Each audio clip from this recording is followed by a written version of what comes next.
ಗ್ರಂಥಾಂತರಂಗದಲ್ಲಿ doctor KS. Narayanacharya ಇವರು ಬರೆದ ಮಹಾಭಾರತ ರೋಚಕ ಕಥಾಮಾಲಿಕೆ 1 ಶ್ರೀ ಮಹಾಭಾರತ ಪಾತ್ರ ಪ್ರಪಂಚ ಹೊಸ ಸೇರ್ಪಡೆಗಳೊಂದಿಗೆ ಸಂಕೀರ್ಣ ಪರಿಶಿಷ್ಟ ಪಾತ್ರಗಳು, ಮಹಾಭಾರತದಲ್ಲಿ ಕಾಣಿಸಿಕೊಳ್ಳುವ ಅಪ್ರಾಮುಖ್ಯ ನೇರ ಕಥೆಗೆ ಯುದ್ಧದ ಅನಿವಾರ್ಯತೆಗೆ ಅಷ್ಟಾಗಿ ಸಂಬಂಧಪಡದ ಮತ್ತು ಸಂಬಂಧಪಟ್ಟರೂ ಎದ್ದು ಕಾಣುವ ಇನ್ನಷ್ಟು ಸಣ್ಣ ಪುಟ್ಟ ಪಾತ್ರಗಳಿವೆ. ಅವನ್ನು ಇಲ್ಲಿ ಸ್ಮರಿಸಿ ಈ ಗ್ರಂಥವನ್ನು ಬೆಳೆಸಿ ಮುಗಿಸುವುದು ಉಚಿತವಾದೀತು.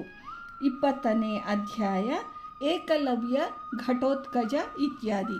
ಘಟೋತ್ಕಚನ ಪಾತ್ರದ ಪರಿಚಯ. ಅರಗಿನ ಮನೆಯ ಆಪತ್ತಿನಿಂದ ಪಾರಾಗಿ ಪಾಂಡವರು ಈಚಿನ ಗಂಗಾ ತಟಕ್ಕೆ ಬಂದು ಕಾಲು ನಡಿಗೆಯಲ್ಲಿ ಅಡವಿಯಲ್ಲಿ ಸುತ್ತುತ್ತಾ ಶಾಲಿಹೋತ್ರ ಮಹರ್ಷಿಯ ಆಶ್ರಮದತ್ರ ಬರುತ್ತಾರೆ. ಅಲ್ಲೊಂದು ದೈವ ನಿರ್ಮಿತ ಸರೋವರ, ಅದರ ಪಕ್ಕ ಒಂದು ದೊಡ್ಡ ಮರ. ಆ ಮರದ ಮೇಲೆ ಹಿಡಿಂಬ, ಅವನ ತಂಗಿ ಹಿಡಿಂಬೆಯರು ನರಭಕ್ಷಕರಾಗಿ ವಾಸವಿರುತ್ತಾ ಅತ್ತ ಬಂದವರನ್ನು ಹಿಡಿದು ಕೊಂದು ತಿನ್ನುತ್ತಿದ್ದರು. ಅರಿಯದ ಪಾಂಡವರು ಆ ವೃಕ್ಷದ ಕೆಳಗೆ ವಿಶ್ರಾಂತರಾಗಿರುತ್ತಾ ತಲಾ ಒಬ್ಬರಂತೆ ಸರದಿಯಲ್ಲಿ ಇತರರನ್ನು ರಕ್ಷಿಸುತ್ತಿದ್ದ ರಾತ್ರಿ ಅಲ್ಲಿ ಕುಂತಿಯೂ ಇದ್ದಳಷ್ಟೇ.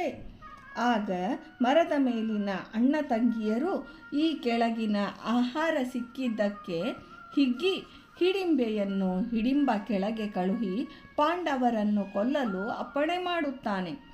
ಕೆಳಗಿಳಿದ ಹಿಡಿಂಬೆ ಸದ್ದಿಲ್ಲದೆ ಪಾಂಡವರತ್ತ ಬಂದು ಕ್ಷಣಕಾಲ ಭೀಮನತ್ತ ನಿಂತು ಅವನ ರೂಪಕ್ಕೆ ಮರುಳಾಗಿ ಪರಿವರ್ತಿತಳಾಗಿ ಅಣ್ಣನ ಮಾತನ್ನು ಮೀರಿ ಶರಣಾಗಿ ತನ್ನನ್ನು ಪತ್ನಿಯೆಂದು ಸ್ವೀಕರಿಸುವಂತೆ ಭೀಮನನ್ನು ಪ್ರಾರ್ಥಿಸುತ್ತಾಳೆ. ಪಾಂಡವರಿಗೆ ದಿಗ್ಭ್ರಾಂತಿ. ಭೀಮನೂ ಬೆಚ್ಚುತ್ತಾನೆ. ಹಿಡಿಂಬೆ ಬಿಡುತ್ತಿಲ್ಲ. ಕುಂತಿಯ ಕಾಲಿಗೆ ಬಿದ್ದು ಅಂಗಲಾಚುತ್ತಾಳೆ.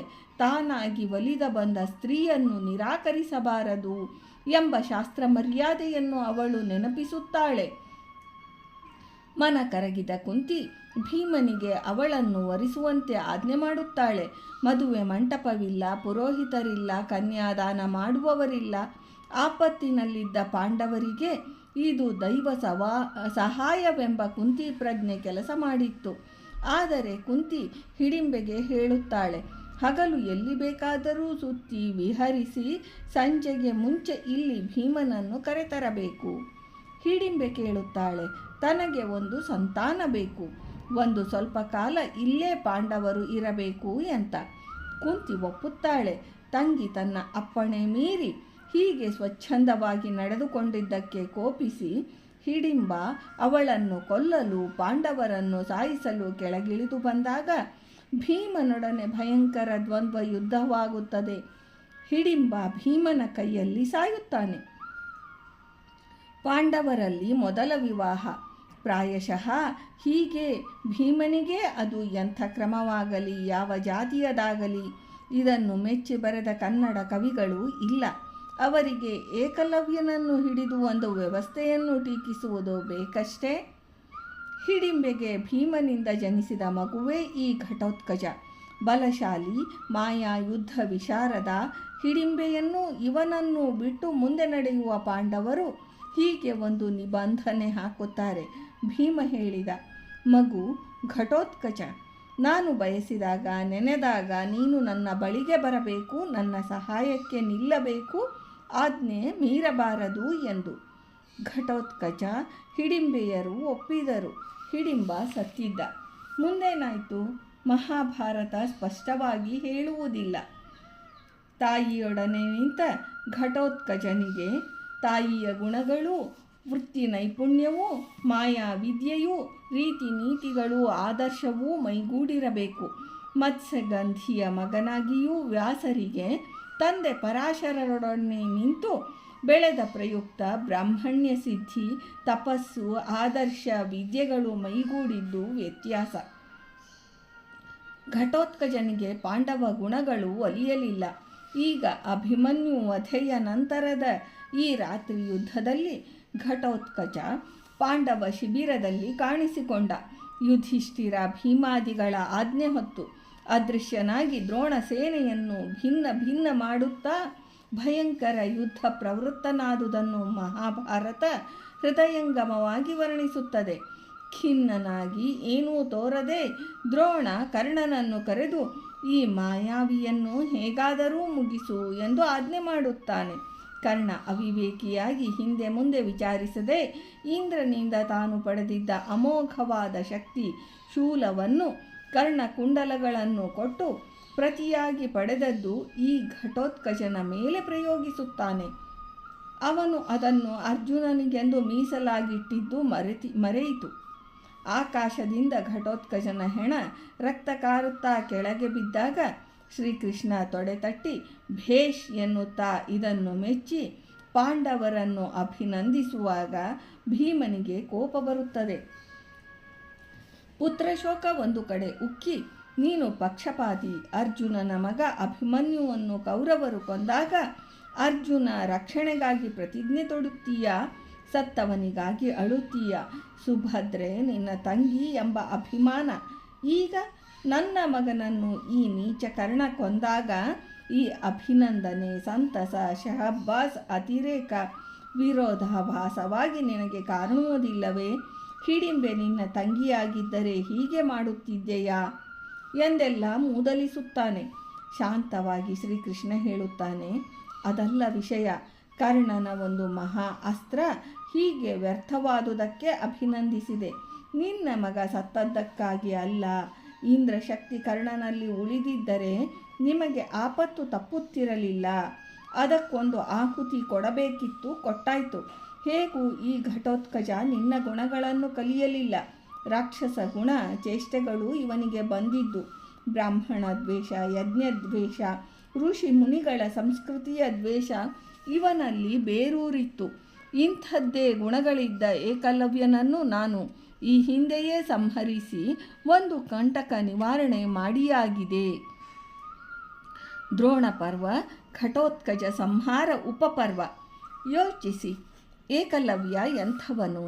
ಘಟೋತ್ಕಚನೊಡನೆ ಶ್ರೀಕೃಷ್ಣ ಮಾಡುವ ಈ ಸಮೀಕರಣ ಕನ್ನಡ ಕವಿಗಳ ಗಮನಕ್ಕೆ ಇದು ಬಂದಂತಿಲ್ಲ. ಹೊಗಳಿಕೆ ಇಲ್ಲಿ ಅರ್ಥಶೂನ್ಯ ಮಾತ್ರವಲ್ಲದೆ ವಿಪರ್ಯಾಸವೂ ಆಗಿ ವಿಗಡವಾಗುತ್ತದೆ. ಏಕಲವ್ಯನನ್ನು ವೈಭವೀಕರಿಸುವವರು ಈಗ ಘಟೋತ್ಕಚನನ್ನು ವೈಭವೀಕರಿಸುವುದು ಅನಿವಾರ್ಯವಲ್ಲವೇ? ಮೈಸೂರಿನ ಇನ್ನೊಂದು ವೃತ್ತಕ್ಕೆ ಇವನ ಹೆಸರು ಏಕೆ ಬೇಡ, ಹಿಡಿಂಬನ ಹೆಸರು ಏಕೆ ಬೇಡ ಎಂದು ಸಮತಾವಾದಿಗಳಿಗೆ ಕೇಳಬೇಕಲ್ಲವೇ?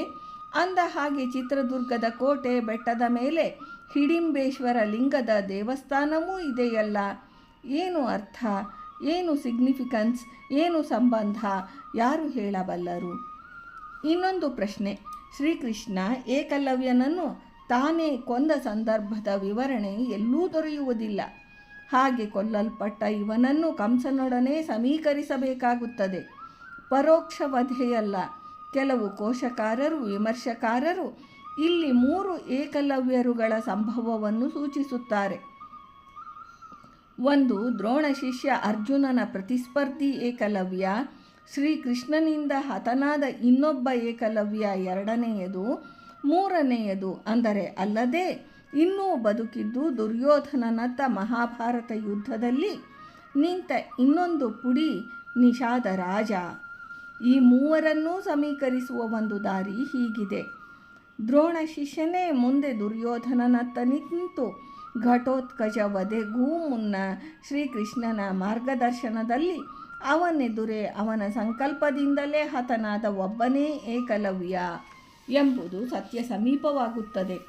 ಸಣ್ಣ ಪಾತ್ರವಾದರೂ ಕೋಲಾಹಲ ಎಬ್ಬಿಸಿರುವ ಜಾತಿವಾದದ ಸುಳಿಯಲ್ಲಿನ ಏಕಲವ್ಯ ಇನ್ನೂ ಜನಮಾನಸದಲ್ಲಿ ಜೀವಂತ ಇರುವುದು ಮಹಾಭಾರತ ದರ್ಶನಕ್ಕೆ ಒಗ್ಗುವುದಿಲ್ಲ. ಕೈಲಾಸಂ ಅವರು ಮರಳಾಗಿ ದ ಏಮ್ ಎಂಬ ಹೆಸರಿನ ಆಂಗ್ಲ ನಾಟಕವನ್ನು ಇದೇ ವಸ್ತುವನ್ನಾಧರಿಸಿ ಬರೆದಿರುವುದು ಅನೇಕರ ನೆನಪಿಗೆ ಬಂದಂತಿಲ್ಲ. ಮಹಾಭಾರತ ಕಾಲದಲ್ಲೇ ಜಾತಿ ಧ್ರುವೀಕರಣ ನಡೆದಿತ್ತೆಂಬುದಕ್ಕೆ ಕರ್ಣ ಸಂಬಂಧಿಯಾದ ಅನೇಕ ಪ್ರಕರಣಗಳು ಸಾಕ್ಷಿಯಾಗಿವೆ. ವಿರಾಟ ನಗರಿಯ ಬಳಿಯ ಉತ್ತರ ಗೋಗ್ರಹಣ ಕಾಲದಲ್ಲಿ ಕರ್ಣ ಪ್ರಕಟವಾಗಿಯೇ ಸಮಸ್ತ ಬ್ರಾಹ್ಮಣ ಕುಲವನ್ನು ದೂಷಿಸುತ್ತಾನೆ. ಆಗ ಅಶ್ವತ್ಥಾಮ ಅವನನ್ನು ಕೊಲ್ಲಲು ಮುಂದಾದಾಗ ದುರ್ಯೋಧನ ಇಬ್ಬರ ಕಾಲಿಗೂ ಬಿದ್ದು ಶಾಂತರಾಗುವಂತೆ ಪ್ರಾರ್ಥಿಸುತ್ತಾನೆ. ಭೀಷ್ಮ ಕೆಳಗುರುಳಿ ದ್ರೋಣನಿಗೆ ಸೇನಾಪತಿ ಪಟ್ಟ ಕಟ್ಟುವಾಗ ದ್ರೋಣ ಮೊದಲು ಕರ್ಣನನ್ನು ಕೇಳು ಎಂದು ದುರ್ಯೋಧನನನ್ನು ಛೇಡಿಸುತ್ತಾನೆ. ಕರ್ಣನ ಕಡೆಯವರು ಉಘ್ಯೆ ಎಂದು ಜಯಕಾರ ಹಾಕುತ್ತಾರೆ. ದುರ್ಯೋಧನನದ್ದು ಬೇರೆಯೇ ಲೆಕ್ಕ. ಹಾಗಾಗಿ ವಿಧಿಯಿಲ್ಲದೆ ದ್ರೋಣನಿಗೆ ಪಟ್ಟವಾಗುತ್ತದೆ. ಮುಂದೆ ದ್ರೋಣ ಸತ್ತಾಗ ಕರ್ಣನಿಗೆ ಪಟ್ಟದ ಸಂದರ್ಭದಲ್ಲಿ ಪಶು ಪಕ್ಷಿ ಸರ್ಪ ಗಂಧರ್ವ ಯಕ್ಷ ರಾಕ್ಷಸಾದಿಯಾಗಿ ಎಲ್ಲ ಜಾತಿಗಳಲ್ಲೂ ದ್ವಂದ್ವ ಏರ್ಪಟ್ಟು ಕರ್ಣ ಪರ ಕರ್ಣ ವಿರುದ್ಧ ಪಕ್ಷಗಳು ಒಡೆದುದು ಮಹಾಭಾರತದಲ್ಲಿ ದಾಖಲೆಯಾಗಿದೆ. ಏಕಲವ್ಯನ ಬಗೆಗೆ ಎಲ್ಲೂ ಇಂಥ ಪ್ರಸ್ತಾಪವಿಲ್ಲ. ಜಾತಿ ದ್ವೇಷಕ್ಕೆ ಈಗ ಏಕಲವ್ಯ ಆಜ್ಯ ಸವಿತ್ತು ಆಗಿರುವುದು ದುರ್ದೈವ. ಮುಂದಿನ ಭಾಗದಲ್ಲಿ ದೂರ್ವಾಸರ ಬಗ್ಗೆ ನೋಡೋಣ. ಇಂದಿನ ಈ ಭಾಗವನ್ನು ವೃಂದಾವನ ವಿಹಾರಿ ಶ್ರೀಕೃಷ್ಣನಿಗೆ ಸಮರ್ಪಣಾ ಮಾಡ್ತೇನೆ. ಶ್ರೀಕೃಷ್ಣ ಅರ್ಪಣಮಸ್ತು.